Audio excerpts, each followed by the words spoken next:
Welcome to the Forward Think Tank podcast, a place of hope, inspiration, and education around holistic health and healing.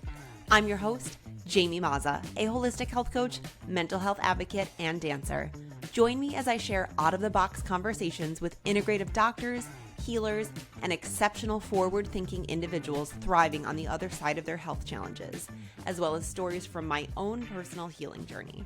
Thank you for tuning in. I'm so happy you're here.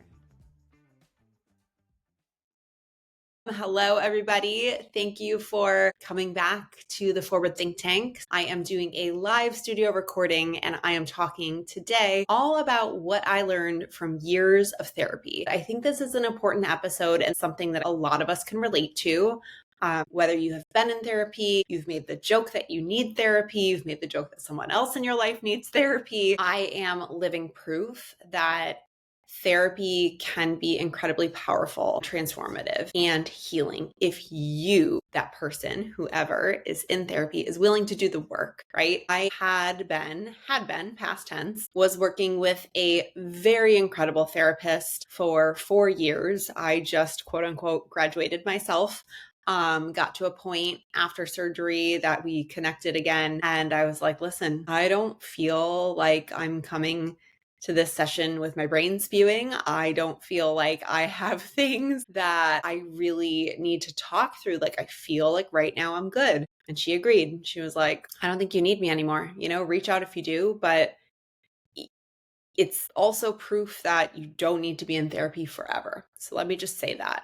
When you find the right therapist, hang on to them, become an active participant in that practice and do the work. And when you do the work and you believe in yourself and you have somebody who is giving you proactive and tangible tools to shift your life, then you should hopefully get to a point, and we all have different traumas and things that have happened in our life that we are working to heal from. Some may take longer than others, but don't treat that like the training wheels that you will now need forever. Treat yourself like a project that you're working on and improving so you can get to a point where you no longer need that tool, or you have all the tools, right? You have the internal tools. I have to thank my husband for this because he encouraged me at a very difficult point in my life where one of my best friends had just taken her life. We were going from doctor to doctor trying to figure out why we were having trouble trying to start a family. And I got news that I wasn't anticipating, that things were a little abnormal with what they were seeing for somebody my age in terms of my reproductive health. So that all led us to find what we now know was a giant tumor in my body. But at the time, I was having a really hard time mentally to be understood, right? I had so much going on, bubbling up inside, that I was miserable. I was a shell of myself. I was having a really hard time being positive. And my husband recognized that our relationship should be that of a husband and wife, where we can love each other, have fun, and treat each other like just that, husband and wife, not therapist and patient. So I'm sure I was leaning on him a lot more than I should have in those moments. And he said, listen, I think you would really benefit from talking to somebody who can be there for you and provide you tools and really help you get through this. I then took that as a wake-up call and took upon myself to find somebody who would be a good fit for me. I looked into different trainings. I mean, I have an undergraduate background in psychology, but at the time I really wasn't familiar with a lot of tools and a lot of the newer ways of working with patients in a practice that can be beneficial. I knew very little, honestly. Neuro-linguistic programming was something that I'm pretty sure my husband probably introduced me to. Very briefly, the connection of how language, thoughts, and behavior can affect our development, our personal growth, our goals, or our lack thereof. So that was something I knew training-wise that I wanted my therapist to have under his or her belt. I ended up working with a female therapist, and I tend to feel more comfortable with that. To each their own. But I went on psychologytoday.com. You can see profile pictures. You can read a little bit about their bio, where they went to school, all the different trainings that they are focused on and the types of things that they help people through. I found somebody, she ended up doing a 15-minute consultation. Think about therapy like dating, right? Because I think many of us can have one bad date or one bad therapy session and be like, this isn't for me. That was not the first therapist I had seen over the years. That was the third, but she's the one that I stuck through with the longest and honestly had the most growth with, probably because I was ready. Truthfully, if I'm being honest. So know that it can be a little bit like dating, finding the right therapist that works for you. And she felt the same. She said, I'm going to give you 15 minutes to a free consult. Let's make sure we're the right fit for each other. And I respect that. So 15 minutes turned into 45. And what I thought was going to be maybe like a few months turned into 4 years. She had so many robust tools in her tool belt, so to speak, so many different types of methodologies that she was trained in. So not just NLP, but also IFS, internal family systems. And so from what I understand about this, it's really that we have different parts of us. Obviously, we all have different body parts, right? But I'm thinking about your brain, maybe like different parts of your brain or talking to those different parts of you within each individual, right? So she would encourage me to talk to different parts of myself, whether that was my heart or my gut or, my brain or a younger version of myself or whatever was coming up, but have discussions with those parts and understand that all those different parts are showing up for us to always support us. Your body's always trying to protect you, right? So that was one methodology, brain spotting. And she always used a combination of things. I'd be like, ooh, what was that? She's like, oh, it was like a combo of this and this. It kept it interesting for sure. But brain spotting, and I do this a lot. I do this as I'm thinking, I just did it just now. When we go to recall a past event, we tend to look, unless you're really just like honing in and, eye contact with one person very specifically, we tend to look up or look away or look somewhere far out as we're recalling a past memory. And she'd say, okay, wherever your eyes are, hold it there and then recall. And so it's a way of identifying, processing, and releasing trauma. But there was always a combination of therapies that she was using that I learned and grew from. And some of them were somatic, some of them were physical things that I would do. So she'd have me like get up and move around, take different objects that would represent different life choices, walk towards one, assess how I feel, walk towards another, assess how I feel, right? So my point in saying all this in the beginning is that one, sometimes you need to do a little bit of homework to find the right therapist. And two, even understanding what their trainings are and what that could mean for you and what that could look like and how that can help you is also important.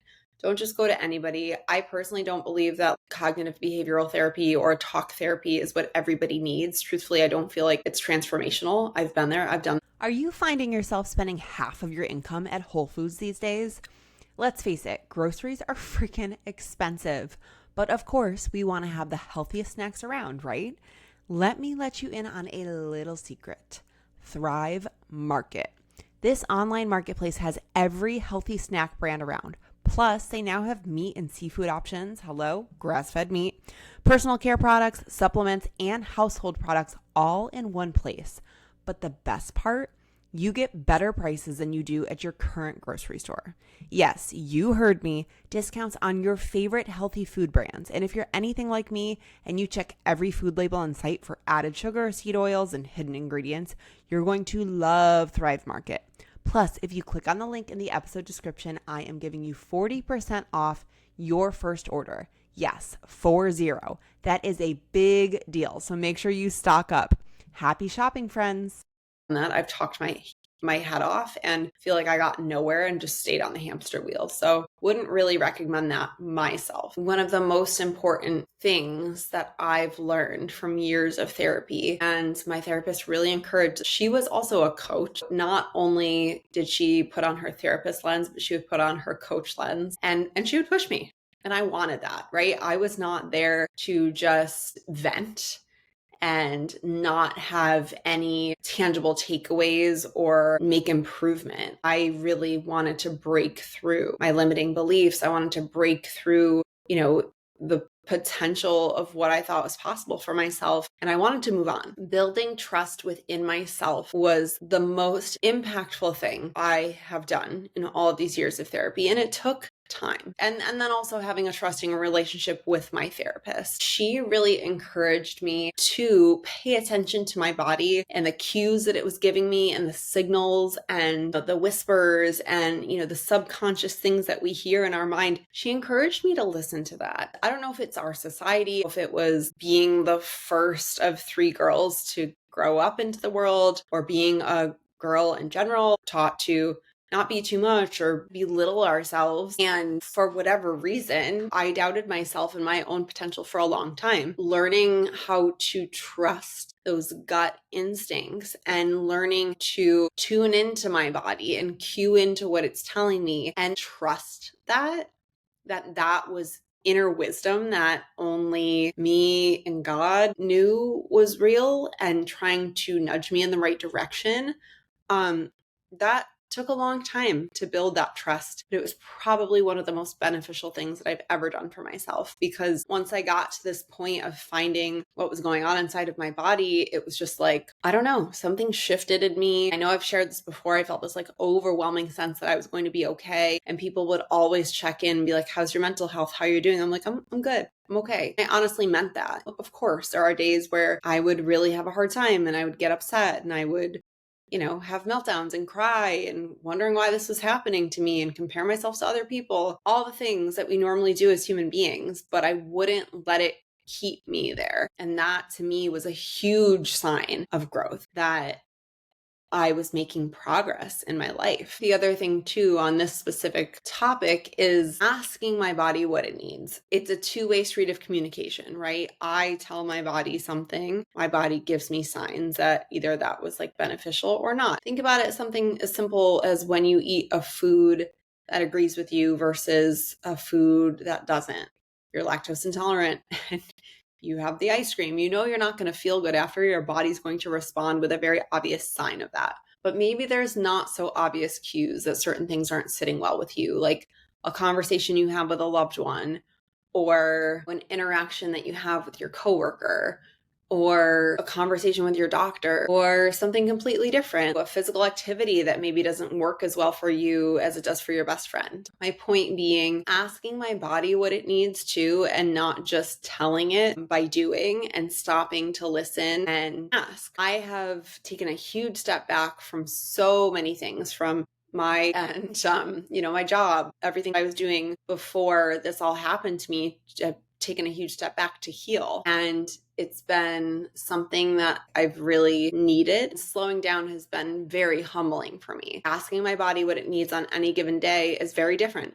Some days my body needs a nap in the morning. Some days I need to lay down. Some days I need to go for a walk. Some days I need to pick up the phone and call a friend. Some days I need to get out of the house and go do something. It looks different every day, but asking my body what it needs. Some days it's starting the day with meditation. Some days it's the walk. Some days it's not doing any of that. Every day your body's going to look and feel a little bit different. Expressing our emotions and our feelings. I was somebody who would always suppress my emotions. Maybe every once in a while I'd have a good cry. Maybe every once in a while I would tell somebody off. But what would I do more often than not? I would suppress. I would assume that if I got into a fight with my sister, that they were right and I was wrong. So I would shut myself down and not maybe express how I feel. If I had a weird interaction with a coworker, I would probably ignore them rather than confront them about it. But I would often find myself like, I'm wrong, that person is right. I'm not enough. They know what they're talking about. I am inexperienced. They know better than I do.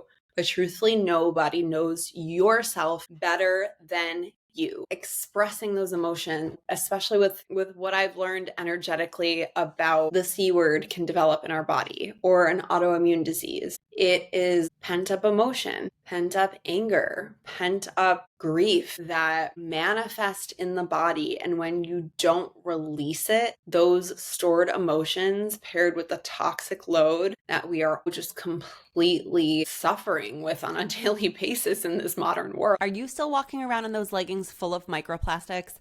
I know. Seems like nothing is safe anymore, right? It's ridiculous.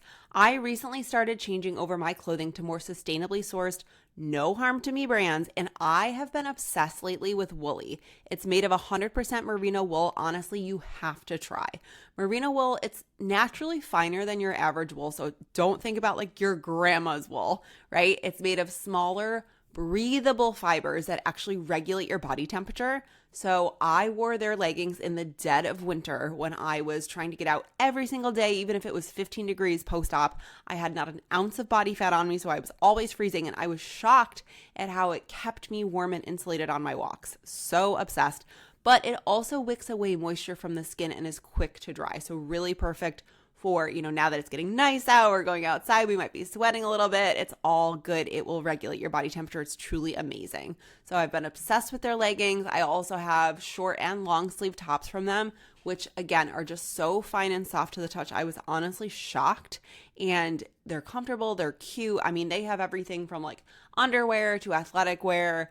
I can't wait to try more, but I had to tell you about this because I know honestly for a lot of people who are hyper conscious, I should say, about wellness are looking at the trending topic of microplastics in our Lululemon leggings. So if you're looking for high quality athleisure gear that won't add to your plastic burden, I highly recommend you try Woolly. They have everything, like I said, from athleisure to underwear, and you can get 15% off your first order using code JAMIEM15. That's JAMIEM as in Mazda 15 at checkout. So head on over to Woolly, WOOLLY.clothing and check them out. Enjoy. Getting those emotions out, whether that is telling someone how you feel, going and screaming in, a room by yourself, shaking the nervousness and the stress and the trauma away, or singing, humming, dancing it out. Although I don't think that was enough for me. I danced it out for years, right? Expressing, writing that person a letter, having a face-to-face conversation, telling that person how you feel, removing yourself from toxic situations, right? I was in, a toxic environment because I worked in a fragrance department. Or I shouldn't say in a fragrance department, for Estee Lauder for close to 8 years. And I was constantly around perfume and fragrances and things that had toxic chemicals in them. I hated that job. I hated it from day one. I never wanted to be there. And sorry for whoever may be listening that may have been part of that past life, but it's the truth. I never wanted to be there. I never felt comfortable. I would always refer to it as my double identity, my double life. This job is crushing my soul. This job is soul sucking. I hate it so much. I can't wait to leave. I stayed there for 8 years. That was 8 years of my body hearing me say all of those things, but still showing up anyways. So ignoring signs from my body, the pit in my stomach, the overwhelming sense of anxiety I would feel when I'd walk in there, the nervousness, whatever. Like all of those signs that my body was expressing that this is not where you're meant to be. And I stayed anyways. That really is like rejection to myself. So expressing those emotions, expressing those feelings, removing yourself from toxic situations, relationships, jobs, getting yourself out of that environment and making change is the best way to improve your life. Your life is yours. You can create new ways of thinking. You can create new ways of doing things. You can create new ways of living that are your own. This does not have to be what your family thought was right for you. This does not have to be what your friends are doing. This does not have to be keeping up with the coworkers or the Kardashians or the Joneses or whoever. Whatever you feel in your heart, in your gut, in your mind, in your body is the right way for you. Whatever feels good to your nervous system is what I've realized is what the right thing is for you. And that may look uniquely different. So we need to break the patterns. We need to find a new set of friends. We need to, distance ourselves from our family. I'm not saying distance yourself from your family. I'm not encouraging that. But like sometimes if you and your family members think very differently, it makes it hard to show up in that environment over and over again when you're trying to make change for yourself and they are stuck in their ways or shaming you for doing something differently. Your life is yours. Your life is yours. You're here. That is a miracle. We're here to learn. We are here to grow. If we keep doing the same thing over and over and expecting different results, that's the definition of insanity, right? You can create those new ways of operating, but you need to do the work to get there. You can't talk your way out of old habits, out of ways of living. You must be an active participant in your healing. You need to put yourself in the driver's seat. I would leave every conversation with my therapist and we would talk about things that I was going to work on within the time frame of when I would see her again. And she would call me out if I didn't do them. She would ask why. She would, not to make me feel bad, right? This is not a game of shame. She was there to try to help me make change and grow. So if things weren't working, she wanted to know why so that we could course correct. And then we can make it feel better. Doing things that challenge you, doing things that don't feel comfortable all the time are the only way to grow. So if you are coming to therapy wanting to make true change in your life, you have to be willing to let your guard down and be vulnerable and be willing to make the change and to be open when that change doesn't feel good. It's not always going to feel good. Oftentimes it's the repetition of it that then allows us to feel comfortable, right? Confidence comes from doing, from showing up every single day, day in and day out, and not giving up on yourself, even when times are tough. I've talked about this probably 1,000 times, but boundaries will set you free. Boundaries are so necessary for your healing, for growth. Boundaries are probably necessary for every single human being on the planet, especially now when we live in a world where this is always in our hand. Emails and pings from coworkers are always coming in. We have all this influx of information that can truly make us crazy if we are constantly diverting our attention to other people and other people's needs and expectations of us. Boundaries are for you. It's not for the other person. Boundaries are to make sure that you get done what you want to get done in a day. You know what I do right now? My phone is on do not disturb, and excuse the fingerprints. Do not disturb me because I am doing a live studio recording. Hopefully I'm not ignoring anyone who's trying to get into this chat. Boundaries are for you, for your own protection, for your own healing, for your own needs, not for the other person. And you know what? Not everybody needs to understand your boundaries and why you set them. But the more you do that, the more you set them, the easier it will get. And the more people will say, okay, then this is how she wants to be treated.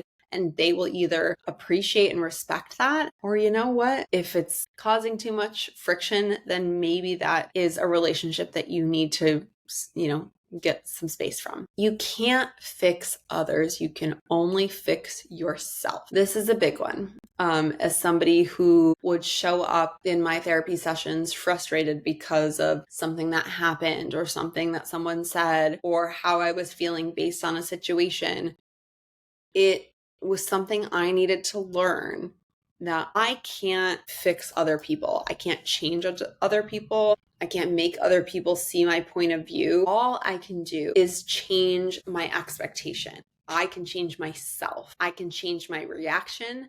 I can remove myself from the situation. I can speak my feelings. I can act differently, right?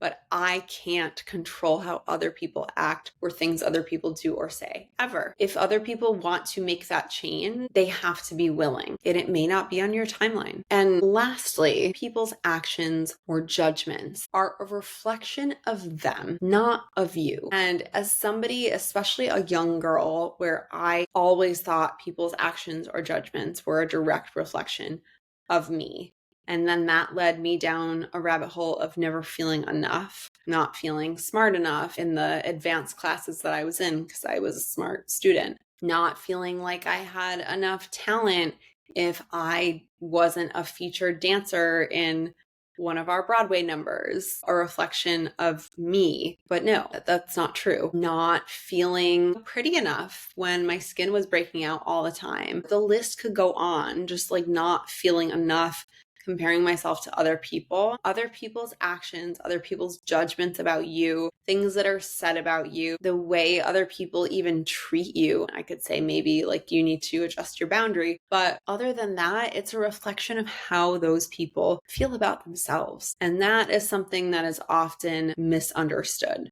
We take things so personally, but what we don't realize is that person who's passing judgment, that person who's treating someone poorly may have a lot of internal trauma, may have a lot of internal demons, may have misbeliefs about themselves, may be really unhappy. And that's why they're expressing things in that way. It has nothing to do with them, or it has nothing to do with you, rather. It has everything to do with them. And it's not something to be taken personally. I think in conclusion, the biggest takeaways for me from years of therapy are 1, finding the right therapist, 2, trusting your gut, your body's inner wisdom. It will never mislead you. I know I've brought that point up many times on my podcast, but trust your gut, develop that relationship with your body where you listen and you act on that, because your inner wisdom will never lead you astray. I think the less we listen to that and the more we instead do something else, we're breaking that trust with our body. And that has a whole ripple effect on everything energetically that's happening inside. Every bodily process, there's mistrust, right? You hear that often with autoimmune disease. It's like, what's happening? It's like, well, our body is attacking itself because, it's gone awry, developing developing antibodies. Like they're seeing our body as a foreign object rather than what it is ourselves. So there's a level of, mistrust and broken trust there. And yeah, knowing that in order to change, in order to grow, to achieve that goal, we may need to be willing to look at things differently. We may need to be willing to throw our hands up, do the work, the tough work, the work that doesn't feel good, the work that makes us uncomfortable to get to a different version of ourselves. So therapy has certainly helped me do that. Finding the right therapist has certainly helped me do that. And now I feel like I have those tools and I can share that with other people. And if you're watching this, I will make sure to plug psychologytoday.com, which is where I found my psychologist. I will also include links to learning about different types of therapy. I wish so much that I could have had my therapist on the podcast. She was really up for doing it. If anyone has questions, please put them in the chat. I would love to hear from you. I would love to hear anything you learned. I would love to hear any questions you have. Therapy was incredibly powerful for me, and I learned so much. I think it's something that anybody could benefit from. I don't think there needs to be shame around it. I think especially if you've started following this podcast because you've been on your own healing journey from whatever that is, any type of health challenge, it can be really beneficial to have a therapist in your corner as part of your support team to help you process all of the emotions that come up on a healing journey, whether that is negative or positive. Some emotions are heavy, some emotions are really light and fun. There's room for it all. Yes. So I did find my therapist through Psychology Today. I found that to be really helpful. I am somebody that can get super overwhelmed with too many options. I'm trying to remember at the time, because this was over 4 years ago at this point. I may have looked at a couple other sites. I may have looked for some therapists that were here in person. So I actually saw my therapist virtually. That worked for us because I could be on my couch, I could be in my bed. I kind of was all of those places at any given point in time in our sessions. But I, at the time, was looking for somebody who had a specific training in neuro-linguistic programming. Come to find out, my therapist actually had a lot of other trainings as well. But Psychology Today, what I do love about that site is, 1, you can see the person. 2, you can see their whole training history, but you can also compare contrast. So you can see who takes your insurance. You can see where they went to school, what their trainings are, what their specialties are.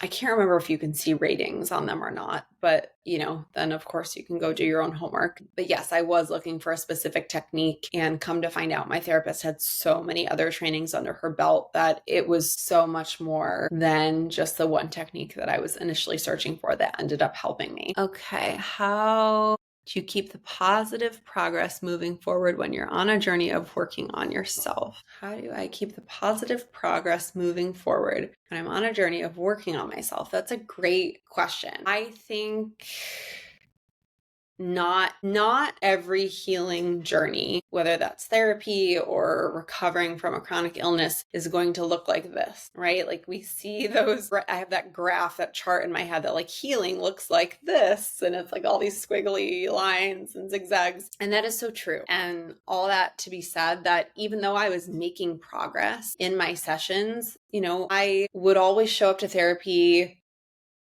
and often would think, oh, I don't have anything to talk about today. I would show up and I would just like explode, like word vomit all over my poor therapist, who would then help me like kind of break all of that up into like, okay, let's dive deeper into this. Let's, go here and examine this. And I would often talk about like any revelations I would have with whether that was my husband or one of my best friends, or my sisters. So I would kind of share as I was making progress. And so that helped reinforce that it was working. But I also think because my therapist would encourage me to work on specific things from session to session, it was almost like I was witnessing my own progress and growth along the way too. So, and she would, come back to those same questions every time. So it was like, yeah, it was kind of like my own internal assessment of what's working.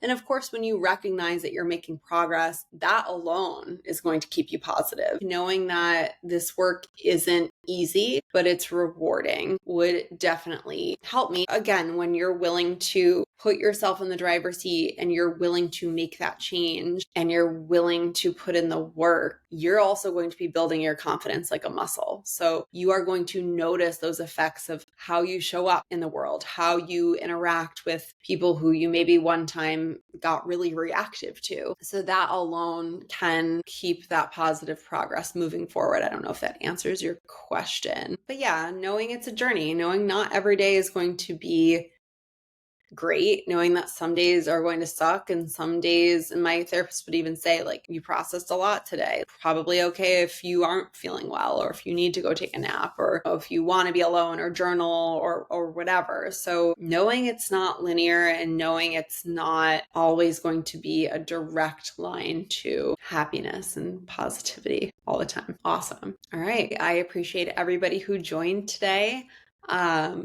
Hopefully this is something I can do more of in the future.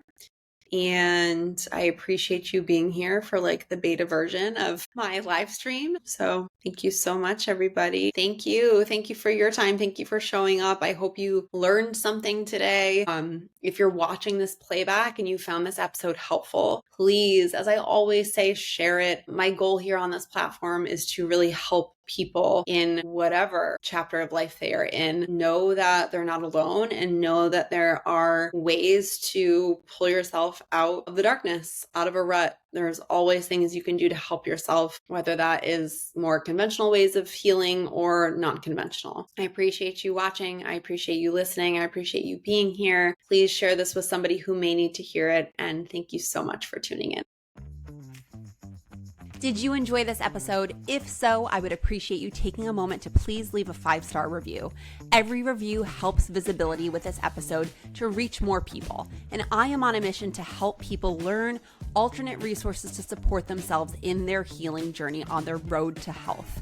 So please take a moment to leave a review, leave a comment. I read every single one and I respond back. And of course, the most helpful thing you can do is to share this episode. If you found it helpful, if you found it entertaining, please share it on social media, send it to a friend, a loved one, someone you think could find this helpful. It means the absolute world to me. Thank you so much for being here. Thank you for listening, and I will see you soon.